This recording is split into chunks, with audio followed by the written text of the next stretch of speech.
Então, boa tarde, Jéssica Vassalo e Luís Martim. Temos connosco alguns dos organizadores da primeira marcha do Open de Santarém. E eu começo por vos perguntar qual é o balanço que fazem desta iniciativa. Foi a primeira marcha organizada em Santarém. Não foi ainda física, porque estamos em pandemia, mas como é que correu? Como é que foi isso? Bem, não sei, penso que posso começar eu e depois vou passar a palavra Sim. ao Luís para dar continuidade. Portanto, boa tarde e obrigada pelo convite para estarmos aqui a falar desta temática que é necessária nos tempos de hoje. E, portanto, sim, foi a primeira marcha aqui no Distrito de Santarém, também a primeira marcha do ano de 2020 e também a primeira marcha virtual em Portugal. Luís. Sim, eu antes de mais também obrigado pelo convite e boa tarde. Eu acho que esta marcha era essencial e há muito tempo que faltava no distrito. O nosso distrito é um distrito onde este tema tem sido regra esquecido. Eu lembro, por exemplo, que nos dias da visibilidade LGBT, nenhuma Câmara do distrito costuma hastear a bandeira, apesar de existir às vezes propostas na Assembleia Municipal para que isso faça. Estamos a falar de coisas simbólicas que nem sequer envolvem verbas. Também não há associações deste cariz. E então nós às vezes perguntamos então se haverá homossexuais e pessoas da comunidade LGBTI mais em todos os distritos, menos em Santarém. Eu acho que se calhar não é bem assim, não é? E até por isso é que nós também fizemos uma conferência que acho que foi bastante interessante para quem pôde ver, que foi a gays em Santarém e agora, porque sempre foi um tema tabu, pelo menos para quem mora em Santarém, eu acho. Nós, da minha parte, que eu nasci, apesar de ter estudado em Lisboa, vinha sempre a Santarém nos fins de semana. Nós aqui temos um bocadinho uma cultura de um certo... eu acho que não estou a criticar o distrito, nem toda a gente é igual, mas há um certo fechamento da cultura, há uma sociedade conservadora, não é? Sim. Eu acho que há uma visão do que é ribatejano, o ser ribatejano, digamos assim, com muitas aspas, é algo que está um bocadinho ultrapassado e não tem que ser aquilo. E o próprio distrito lucra, entre aspas, se também desconstruirmos esses estereótipos. Também é um distrito que poderemos até falar sobre isso. Eu acho que estas coisas estão todas ligadas. Também temos números demasiado altos de violência doméstica que podem também estar ligados a este tipo de cultura. E acho que há uma série de coisas aqui que estão ligadas e que nós poderemos falar. E foi importante abrir esta porta. Que tipo de iniciativas é que vocês tiveram naquele dia, Jéssica? Portanto, nós ao longo do dia tivemos várias atividades, sendo que a primeira do dia começou às 11 horas, onde tivemos a Maria Teresa dos Santos a cantar. Depois da parte da tarde tivemos uma conferência e também mais à noite tivemos connosco um rapaz cá de Santarém, que é drag queen e que também veio trazer mais essa visibilidade no vídeo que nós transmitimos em direto, porque esse conceito cá em Santarém também penso que está muito aquém daquilo que era desejável. E no fundo, ainda para acrescentar aqui o porquê desta marcha e a marcha ter sido a primeira, no fundo, Santarém é um distrito onde tudo parece chegar devagar, não é? E nós temos pressa em chegar, em transformar Santarém numa cidade muito mais inclusiva e também queremos marchar porque queremos romper com o tal conservadorismo que ainda existe muito cá em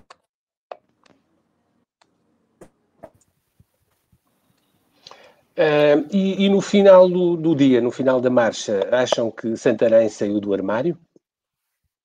É assim, Santarém está a sair do armário. Nós criámos aqui uma brincadeira que é em maio Santarém sai do armário. E, portanto, nós estamos aqui a estimular todos aqueles e aquelas para saírem do armário. E ao longo também do mês estamos a publicar vídeos diários onde as pessoas saem do armário. E o Luís está mais dentro dessa brincadeira. Ele pode conferir aqui mais algum conteúdo nessa brincadeira dos vídeos que nós temos tido.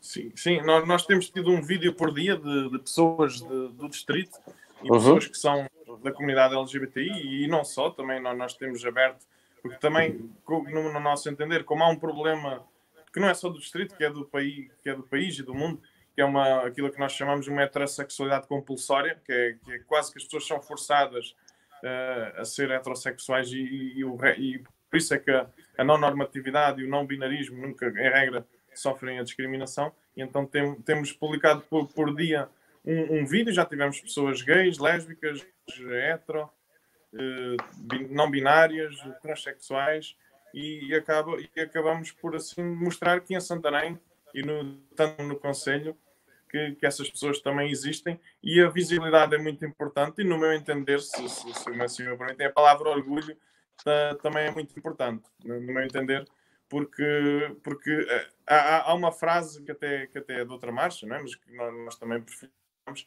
que é: o orgulho não se vende. E essa frase é muito... tem uma carga ideológica, digamos assim, tem que ver com... Hoje em dia há uma espécie de um branqueamento histórico da causa LGBTI. Parece que não há algumas pessoas hoje em dia parece que estão a esquecer um bocadinho das raízes de Stonewall e não se bem quem é que fez, como é que a luta se fez. Foi uma luta de pessoas... As pessoas LGBT eram sempre pessoas mais pobres, mais discriminadas, com menor acesso à sociedade em geral, né? aos cargos de representação. Nós não nos lembramos de ter muitos ministros homossexuais assumidos, por exemplo. E mesmo às vezes, quando temos, são pessoas que escondem isso. Sim, não saem do armário. Também dava todo um programa.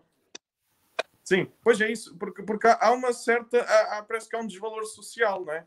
O homossexual é menos que o heterossexual ainda hoje já é menos isso, não é? Mesmo na vossa página do Facebook aparecia, eu lembro de ver escritores aqui de Santarém, gente a assumir claramente as suas opções, não é? Já não há tanto isso hoje em dia. O que me leva também a perguntar-vos, quer dizer, havendo ainda esse conservadorismo, nós sabemos que existe aqui no Ribatejo. Vocês tiveram algumas reações adversas? Como é que foram as reações das pessoas que não pertencem propriamente ao... Eu acho que nós achamos, e nós já temos feito um balanço ao longo destes dias, que no geral houve muita adesão e o balanço foi extremamente positivo. Nós nunca pensámos que tivéssemos tantas pessoas a assistir, principalmente na conferência e à noite. Tivemos inúmeras pessoas a comentar ao longo das atividades e também tivemos um quiz ao longo do dia onde as pessoas também participaram muito, e nós nunca pensámos no fundo que tivesse realmente tanta adesão e não houve qualquer comentário menos positivo, muito pelo contrário, e parecendo que não, isso nós conseguimos aqui perceber, ok, nós estamos a fazer mexer aqui, se calhar, com a mente de algumas pessoas, estamos a conseguir dar aqui um abanãozinho, por mais pequeno que seja, aqui no Distrito de Santarém, e é muito bom. O balanço que nós temos feito é extremamente positivo. Sim. E até já agora falamos numa semana em que, por exemplo, foi condenado um autarca dos Açores por comentários homofóbicos. Curiosamente, para nós até percebermos a dimensão da questão, até ele até é eleito, não é que nós estejamos aqui a fazer política, não é esse o ponto, mas ele que até curiosamente é eleito por um partido que aprovou os avanços LGBTI. Portanto, mesmo às vezes, mesmo nesses partidos mais que votam a favor da comunidade, sim, mesmo aí o trabalho tem que ser feito. Então, às vezes, este problema do fechamento é muito evidente. Embora eu acho, é uma opinião mais pessoal, nós também temos opiniões pessoais, eu acho que tudo também não se resume tudo a conservadorismo. Temos o caso inglês, por exemplo, em que David Cameron apoiava o casamento entre pessoas do mesmo sexo e ele até dizia que era precisamente por ser conservador. Isso tem algumas nuances e ele fazia isso também por uma questão de entre aspas, na minha visão, comprar um bocado a luta, aquilo que se chama o pinkwashing na gíria do ativismo LGBTI. Vocês, para esta organização, vocês estavam preparados para fazer mesmo uma marcha na rua em Santarém, era assim? Sim, nós tínhamos. E tinham muita gente a aderir, havia muita gente já, além dos membros da organização. Quantos membros é que têm na organização? Portanto, respondendo à primeira questão, João, sim, nós tínhamos tudo já planeado e pensado para que pudéssemos marchar na rua, já tínhamos o percurso pensado e toda uma série de atividades pensadas. Em relação à quantidade de pessoas, não é? Isso nunca iremos ter um número assertivo, mas que era um número razoável, sim, e também aqui na rede das marchas a nível nacional nós temos o lema que é o seguinte, que é apoiarmos todos uns aos outros, e portanto, quando existisse uma marcha em Santarém, em Lisboa, em Coimbra, em Bragança, todos os membros das restantes marchas deslocar-se-iam até lá, mesmo para estarmos todos a apoiar-nos uns aos outros. Por isso... Isso seria o ideal, mas não pode ser. Seria o ideal, mas pronto. No próximo ano, certamente esperemos que seja na rua. Era isso. Perguntava, vocês já prometem que esta foi a primeira de muitas iniciativas. O que é que vocês estão a congeminar? O que é que estão a pensar? Para o ano haverá uma marcha, se a pandemia deixar, e para os próximos tempos, o que é que estão a preparar? Luís, dou-te a palavra.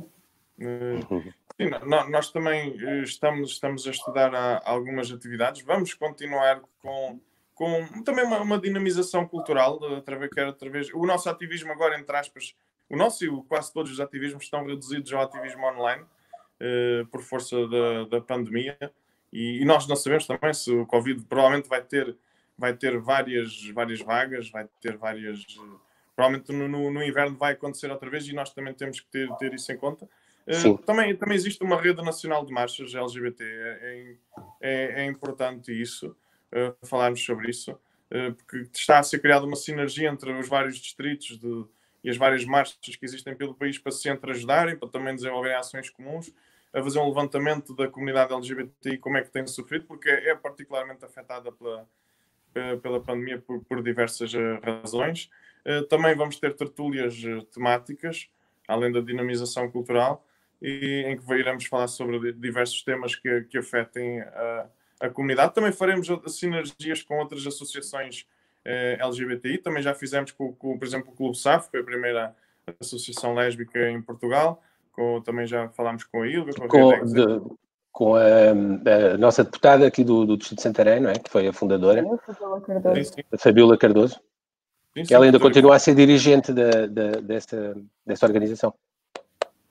Eu creio que sim, mas eu creio que não sei se é membro honorário ou assim, não estou muito certo.